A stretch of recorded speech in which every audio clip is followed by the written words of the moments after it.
Hi everybody, I'm Dee Dee Verg from In the Know Radio, and I'm here with Steve Roehm, hypnotist here in Nashville. And today we're going to be talking about how Steven got to where he is, and also some of the profound things he's experienced in hypnosis. So, Steve, let's begin by sharing a little bit with our audience about what first got you intrigued about hypnosis, or how did you get to where you are now?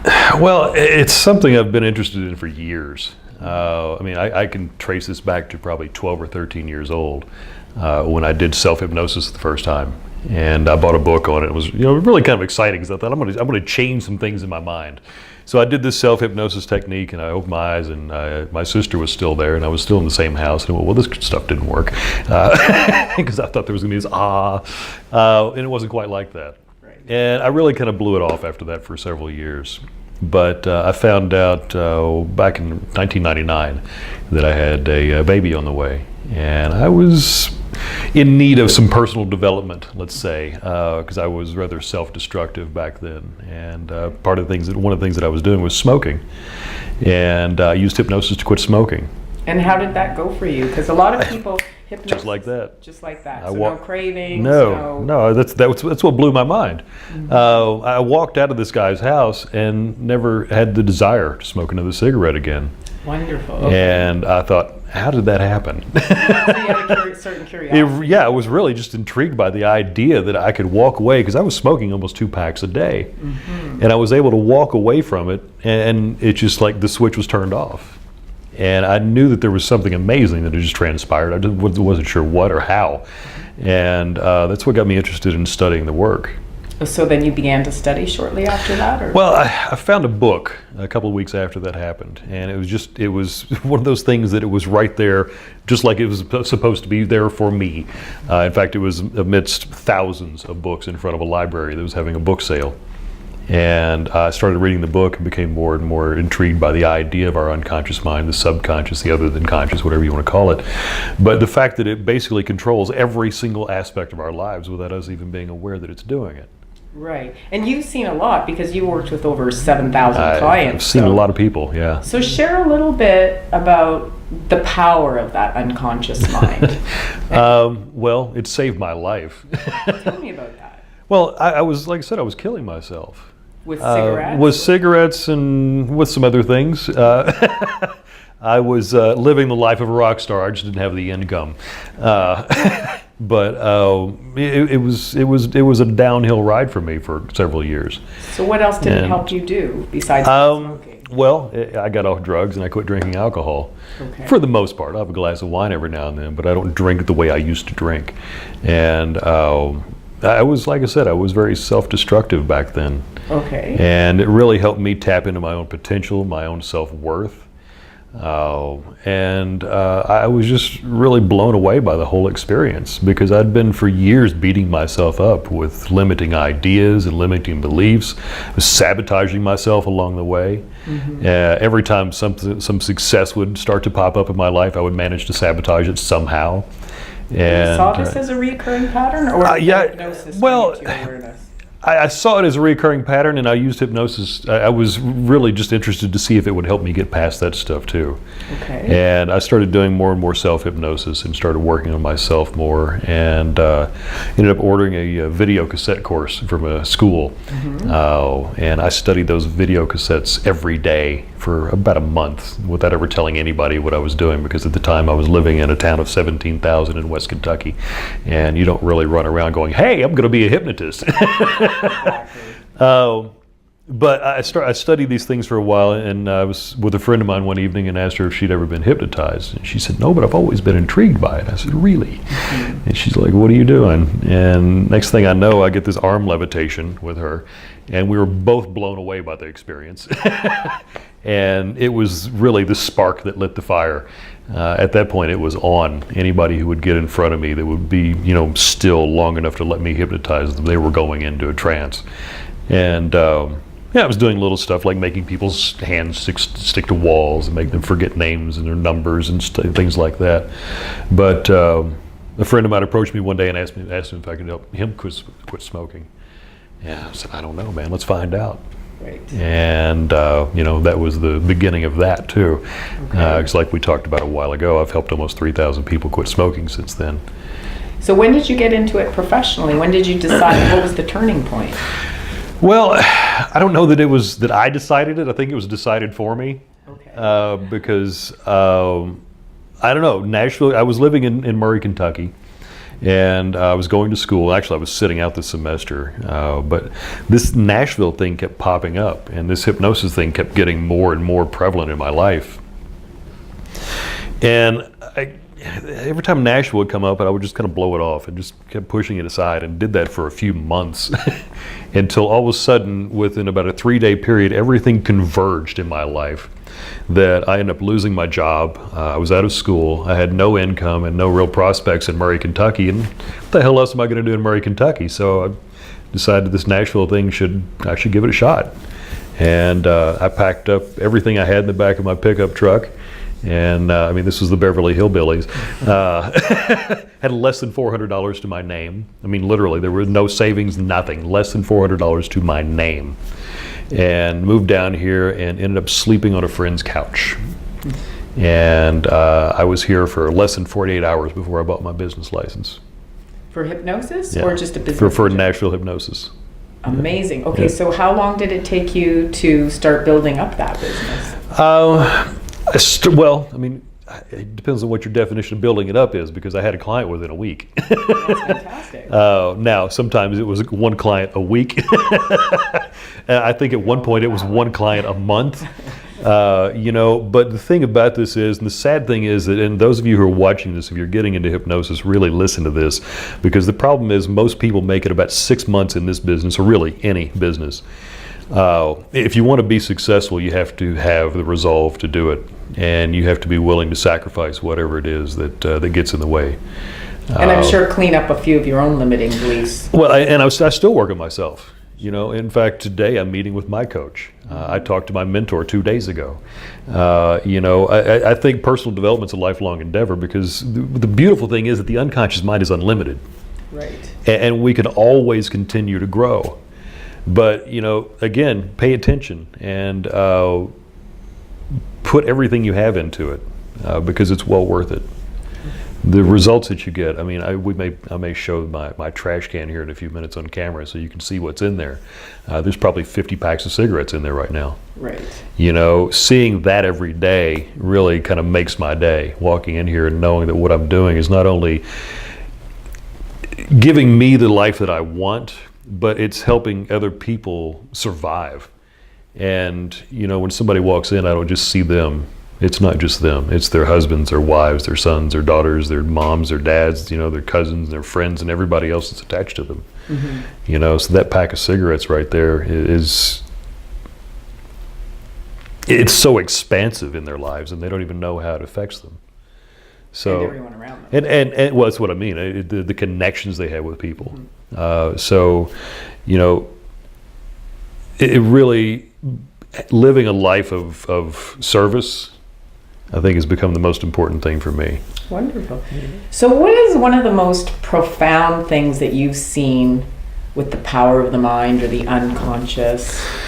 Almost something somebody would consider to be almost miraculous. Well, I've had 3 clients with cancer. Okay. And one of them, actually, if you go to NashvilleHypnosis.com and go to the testimonials page and scroll way down, it's down at the bottom. There was a woman who came in. She actually came to see me first for fear of flying, which is once you know the technique to get rid of that is a really simple thing. You can knock it out within a session.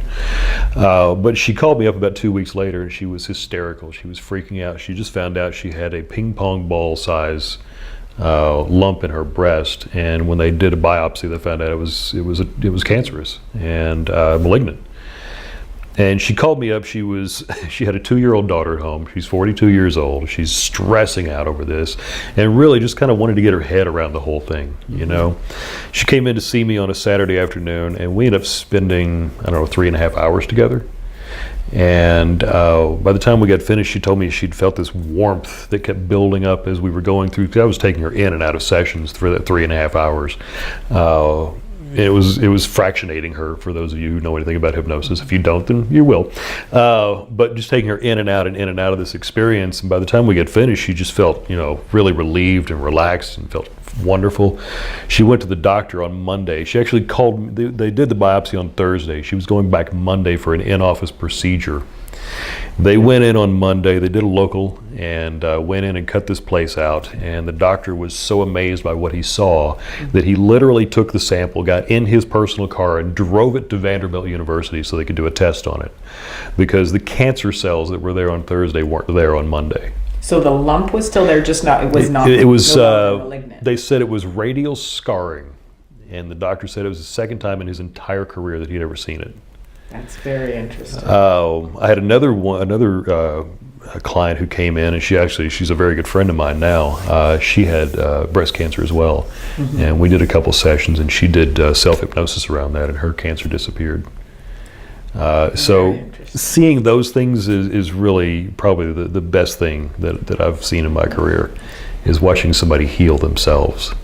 And I say they heal themselves because I'm just here to facilitate and guide them into the process. Right. But the work happens within us. I agree. So say a little bit more about that whole mind-body connection when it has to do with hypnosis. Well, it has to do with everything, because our thoughts, the information we take in, what we feed ourselves, physically and mentally, has an effect on us, in both ways, really, because what we put in our body affects our thoughts, and what we think affects our body. So, it's not an exclusive. They're not two exclusive parts of us. We are all one whole being, and in utilizing your mind to focus on the things that you need to be healthy, to live the life that you want, can affect everything. People who carry around anger, carry around jealousy and fear all the time, typically that ends up manifesting some way physically. Okay. We can heal ourselves. Now, can I say that's absolute? I don't know. I would love to go over to Vanderbilt right now and go to their the oncology department there and go hypnotize everybody and just see what happens with it. But they're not quite open to all this yet, so a little work to do. But it's okay. We're still working. But yeah, our thoughts affect everything. Okay. They affect our perception. They affect our body. They affect the world around us in ways that we can't even comprehend yet. Can you share a little bit about maybe somebody who has some, like you said originally, you had some thought patterns of sabotage and things like that. Oh my God, yeah. So tell me what you've seen in terms of that. People shifting from maybe a poverty mentality to manifesting wealth. Like I said, I've moved here with $400 to my name. Life is amazing right now.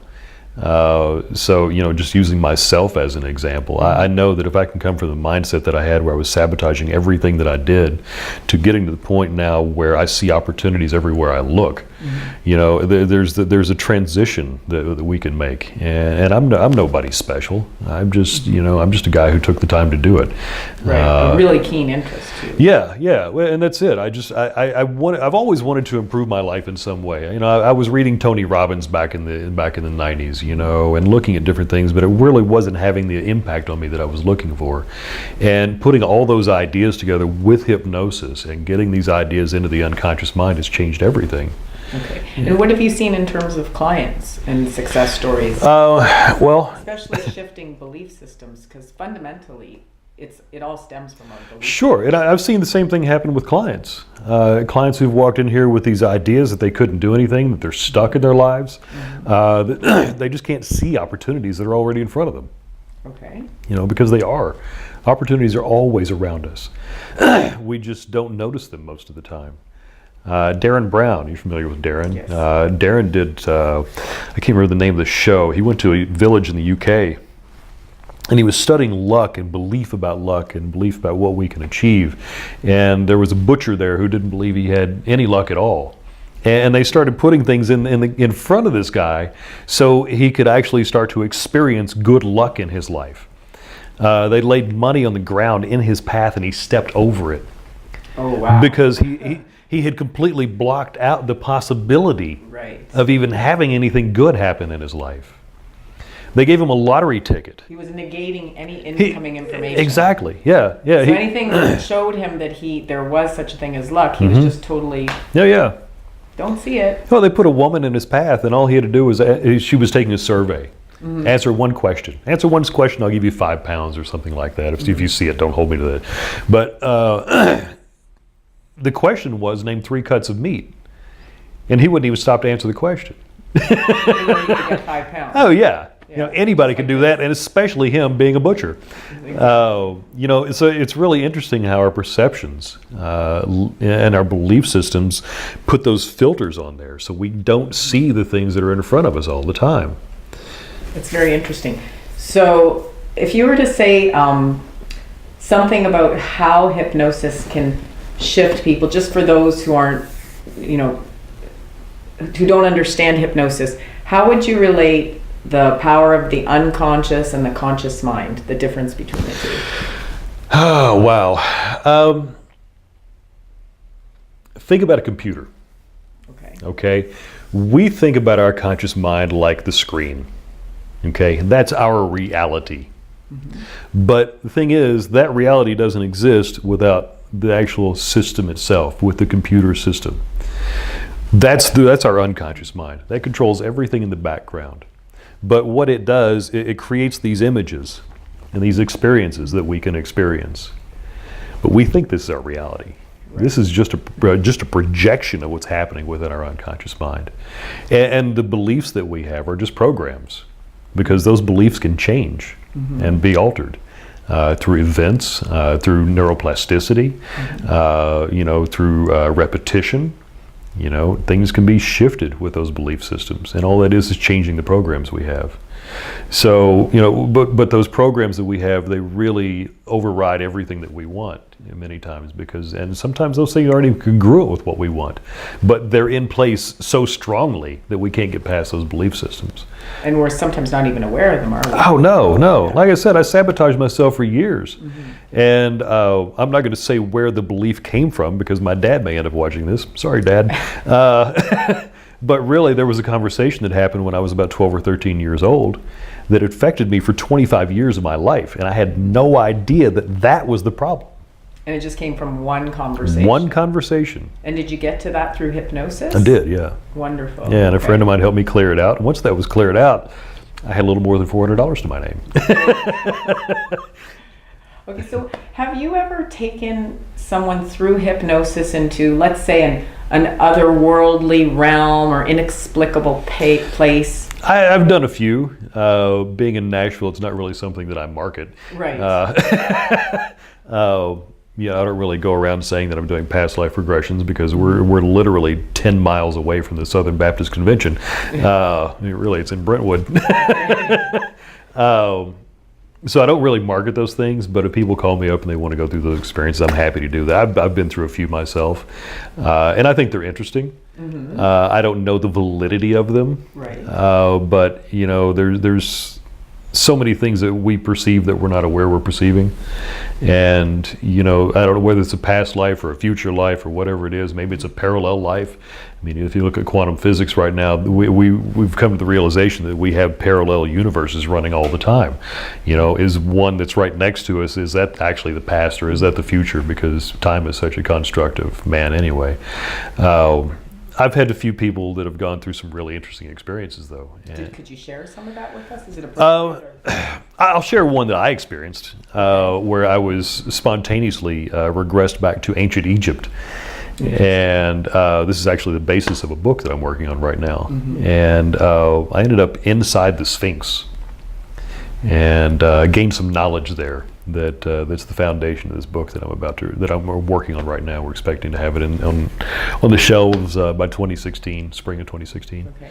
And how did that change you, having had that experience, or did it? It changed me dramatically, because it gave me a realization of presence, being in the moment, and being connected with the here and now instead of living in the past or the future. And that's really what the basis of the book is. It's going to be a series of techniques that are going to teach people how to connect more with the moment. Okay, and that's the information you gained as a result of going back it into is, that yeah. supposed past life. Yeah, well, I ended up with this book of, all I can say is it's a book of knowledge. Some people call it the Akashic Records. And I've had several people tell me that that's what I connected to. Okay. Which is universal knowledge, and that's where it came from. So when it hit me, I knew that it was I was given the knowledge to share it. It wasn't just for me. Right. Yeah, and so that's what we're working on right now is getting Very that put out. interesting. How about otherworldly realms? Like, have you ever hypnotized, or has anybody spontaneously gone, say, outside the planet, or maybe some people experience other, guiding forces around them? I've definitely had a few people who've experienced guiding forces, malevolent and benevolent. Oh, that's interesting. The one that was malevolent was not really a fun session. It's kind of one of those things that I wish I'd protected myself in some way from. I guess it was a new experience. It was a new experience, and it actually affected people in my office space that were outside of the office when this happened. So whatever it was big. So something had attached itself. Something had attached to this guy. Yeah. He was addicted to crack cocaine, and now I don't know if I believe all of this. I'm not really sure. I know something happened that day, and that's all I can say. But he claims that he was cursed by some witches that he lived with, and ended up developing a crack cocaine habit because of it. And there was a demon attached to that. And that's and oddly enough, I exorcised a demon that day, which was interesting for me. Because I'd only seen The Exorcist, so that's definitely an interesting story. Yeah. How about more benevolent? Yeah, you too, huh? I've had guardian angels, or whatever they are, those guiding spirits or beings or whatever, that have been there to give people information and knowledge they need at that moment in their life. And let them know that they're there to protect them and do good things for them, and they're always watching out for them. And so those of you who believe those things, we've had those spontaneous experiences in session. And that would be very helpful to know Sure. to a person. It would be very reassuring for Absolutely. them to know that there really is support there, whether it's seen or unseen. Right, exactly. Yeah. Very interesting. Okay. Anything else you can tell us about just the unique things you've been able to experience as a result of entering into this field of no limitations? Because that's the way I really look at hypnosis. Well, it breaks down the BS, the belief systems that really don't serve people well anymore. Okay. If as long as it's done with right intention, okay, because it can be used for the wrong ways too. And so have you ever had to sort of break somebody free of some seed that was planted, just like this guy, the witches cursed me? Yeah. Whether that was true or not. I had a guy come in one time who he'd been to see a cardiologist. He was having some chest pains, and the cardiologist ran some tests and came back and said, "Look, here's what I think the problem is. I think you have this issue. Here's some pamphlets. Go home. I want to see you back here in 2 weeks." So the guy goes home. He reads all the pamphlets. Within 2 weeks, he's developed every single problem, every single symptom that he read in these pamphlets. Goes back to see the doctor, and the doctor goes, "Well, you know what? I'm sorry. I made a mistake. You don't have this problem. After we finally run all the tests, the issue isn't there, and you don't have this problem." The guys go like, "What do you mean I don't have the problem? I have all the symptoms now." He's like, "Yeah, but you don't have the problem." The seed has been planted. The seed has been planted. It's amazing what a white coat can do. Yes. When we hold that authority, and especially because that's where most people they hold doctors in high authority. I'm not necessarily one of those. I apologize to any doctors, but too many of them are run by pharmaceutical industries. And no offense to anybody in pharmaceutical industries, but it's true. It's such a money-making thing. But he came in and we had to do a couple of sessions to remove those clear that out. Yeah. Because I've often thought of hypnosis it can be a double-edged sword. It can be used to plant positive and empowering seeds, or when inadvertently, I'm sure this doctor didn't have the intention to do that, he just doesn't quite understand the power of the mind. No, but some people do, and they use it in the wrong way. Probably to gain money or sales. Power. Or Our current president used a lot of hypnotic language and neuro linguistic programming in his 2008 campaign speeches to bring people on board. Well, I'm sure a lot of them have to study some sort of. But he was highly trained. Our prior president, there's no way he could have pulled it off.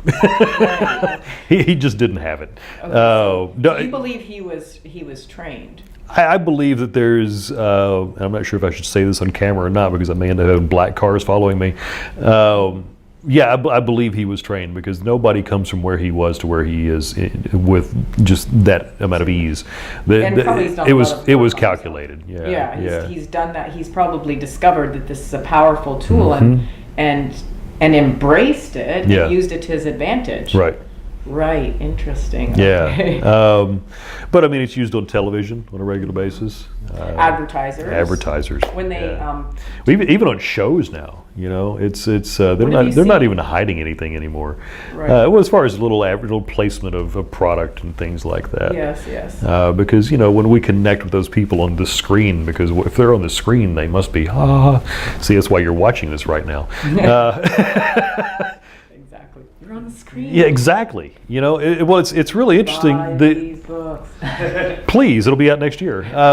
But the credibility we give those people without even knowing we're giving them, though, and it's not quite like it used to be. Because if you go back, and I'm not sure your age, I'm 45, but I remember, back in the 70s, Walter Cronkite, everything that man said was truth, regardless. Sure. It was truth. If it came out of his mouth, it had to be truth.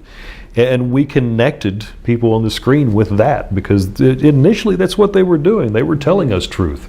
Now it's so spun and who knows what's the truth on television anymore. The interesting thing is there's a book by Leonard Mlodinow. I don't know if you're aware of it. Power of the Subconscious. He's co-writer with Stephen Hawking. Okay. And he quotes a lot of different research, especially in marketing, where, for example, there'll be a wine store, and one day they played German music, and there's German and French wine, and the sales were 70% German that day. And the next day they played French music, and the sales were 75% French wine that day. So obviously all these things are impacting us unconsciously, because when they actually asked people on their way out, hey, were you aware of some music? They said, yeah, I was kind of aware of some background music, but they don't know to what extent these unconscious things are impacting them or sort of influencing them. I read not long ago that we take in 72 gigabytes of information per second, visually. That doesn't include your auditory, your kinesthetic, your gustatory, your olfactory experiences. Just the information coming into your eyes. Now, that either comes in as waves or particles, and that really depends on which quantum physicist you're talking to. It goes back, it crisscrosses, because the left eye goes to the right visual cortex and vice versa, and they flips upside down. Now, we have to take all of that information, we have to filter it, and discern what's important out of that in that moment, because we can only focus on one thing at a time. We could be aware of about 7 chunks of information, plus or minus 2. We can only focus on one thing. So what is it that we negate as we're focused on anything in life? What are you sacrificing when you're putting your attention on any given thing you put your attention on? Or the interesting thing is, who's the gatekeeper for the information? Because like you said, with the butcher, it didn't matter how much luck they threw in front of him. He was obviously running some kind of program that said, hey, I don't have luck. I'm not going to see it anywhere. Without intention, the unconscious mind is running everything. With intention, though, we can put with intention, we can put our attention anywhere we want it. Okay. And through repetition, we can change those beliefs. So how do you think those originating programs are created in the unconscious? Many different ways.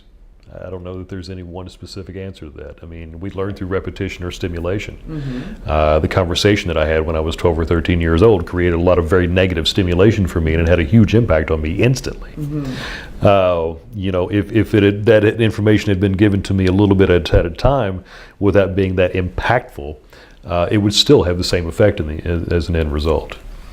So what would you say, for example, to parents who are raising children, if you could give them some sort of advice about the impact of, you know, being very careful about the kind of seeds they plant, what would you say to them? You're going to screw up your kids regardless. You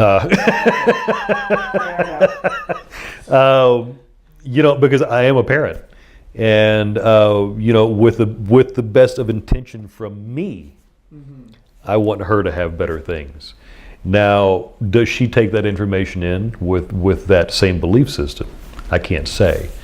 So, you know, as a parent, all you can do is just do things with good intention, with the best intention for your child, and hopefully your programs and your own patterns won't screw that up too much before it gets out of you. Well, I think you hit it on the head. We don't realize that our belief system, we're passing that down to them. So sure we are. If a person has some limiting beliefs about, well, I'm not one of those people who make money because they're a certain kind of person. So already you have some kind of limiting belief about money because you believe, you know, people who have money are not good people. Inadvertently, you may be passing that down to your child. Well, and I kind of come from that background. You know, I come from a blue collar family. And so who are you to be successful, right? I think on some level that kind of was there for a while. Sure. I think that the more my family has realized that I'm really only out to do good work, that the success that I've created from that has been from that foundation, that it means a little more, that I'm not out, you know, stealing somebody's money so I can have a nice car. But yeah, those programs and those ideas, you know, I've got a friend who his mom doesn't believe she could ever win anything. She's just like that butcher was, and she won't try to do anything. She won't put herself out of the way. And this guy ended up working in an office, and he has for the past 25 years, and he'll work in this little cubicle for the rest of his life most likely because he's too afraid to get out and do anything because nothing good's ever going to happen to him. So speaking about fear, because I think fear is probably the number one reason for people being stuck. So share a little bit about anxiety, because I think nowadays we're living where everybody is anxious or has some kind of anxiety issue. Right. So how can hypnosis help with the fear, anxiety? Well, you know, a lot of times those things are just protection mechanisms, and letting people realize that there's really most likely more good outcomes than bad ones, and be willing to step out beyond their little ideas that hold them into their little boxes. Even if it's just one little step out of that box makes a big difference. So how would you work with someone with anxiety, somebody that's so petrified that they have full-on panic attacks? Right. Honestly, I would want to know first where it began. You know, when did it start? Because if there's an initiating event, I want to go back and take care of that as quickly as possible. Sure, like a traumatizing. Sure, yeah. Otherwise, you know, I always give my clients self-hypnosis techniques because I want them to learn how to relax on their own too. But, you know, just getting rid of those beliefs that are holding them from doing the things that are creating the fear. Yeah. Okay. And what else do you see typically? Like, because I know I do a little bit of hypnosis myself. So I'll have people come in, for example, that just have had a bad breakup and they just can't get through it. And it could be a year later, for example. And they just they're just stuck in all the hurt and the pain. Yeah. Can you say a little bit about the power of our mind to sort of let go of things? Yeah, I get guys in here from Fort Campbell, which is the 101st Airborne, just up the road. I've had police in here. I've had firemen in here. I had a friend in here not long ago who came in. He had been, he was driving down the interstate, and he looks over and there's his car doing this. And the next thing he knows, she's going like this, and he T-bones her going to 60 plus. And from that, he had nightmares. He was dealing with flashbacks during the day. You know, he was really dealing with some big things. And we did a session And I used a technique that I've kind of developed from different techniques that helps people break through traumas. I mean, almost instantly. Okay. Took us 6 minutes and 44 seconds from the induction through the work, bring him back out, and actually testing the work. The whole thing took less than 7 minutes. That's amazing, because there's so many people coming back from war at times, and Yep. that are, I mean, you see them on the street. I've used the same technique to help. I had a woman come in one time who had been sexually abused with someone in her family, and it had gone on for years, and used the same technique. And it took a bit longer, actually less than 45 minutes, but she had no... Not 6 minutes. Not 6 minutes, yeah. I wasn't able to knock that out of 6. That took a little bit longer. Oh, Yeah, 45 minutes. But it completely disconnected her emotional experience from that. And from there, we were able to work through things from a more dissociated place. But like I said, I've used that technique to help people get over stuff from wartime traumas. I had a police officer in here long ago who witnessed a suicide by handgun. Those things don't just disappear. So say a little bit about the brain and how trauma is stored, because this whole thing about neuroplasticity now and shifting things in the brain. How does hypnosis help to shift that trauma or move it or expel How it? does it do it? Or what does it do? I'm not even sure exactly how it does it. Well, you said you mentioned something about you disassociate. Yeah, well, I do. And that's, I think that's important to pull ourselves away from the experience as much as possible. But traumas have a huge impact on us, and they can affect our reptilian brain that could be good or bad for us. A trauma, touching a hot stove is traumatic. But the lesson you get from it is, it serves you well for most of your life. But yeah, I don't know exactly what it does. I don't know exactly how it impacts the brain. I just know that our unconscious mind is amazing enough that it can get rid of those things, because interesting thing is it doesn't know the difference between your imagination and reality anyway. And we could sit here and talk about that for a while, because getting back into perception and what we perceive that is happening in the world around us, and what we're not perceiving, which is most of what's happening in the world around us. All those things have impacts on us. Right. It's like you said, we're taking in so many bits of information. We can't consciously be aware of them. Yeah, it's and impossible. There's the gatekeeper, and what's the gatekeeper let in? Yeah. So these kind of things. So if there was one thing you wanted to leave people with about the power of the mind, what would you say? Oh, one thing that I don't want to leave them with. One more thing. You are more than you think you are. You have every resource you need to overcome any problem you will ever have.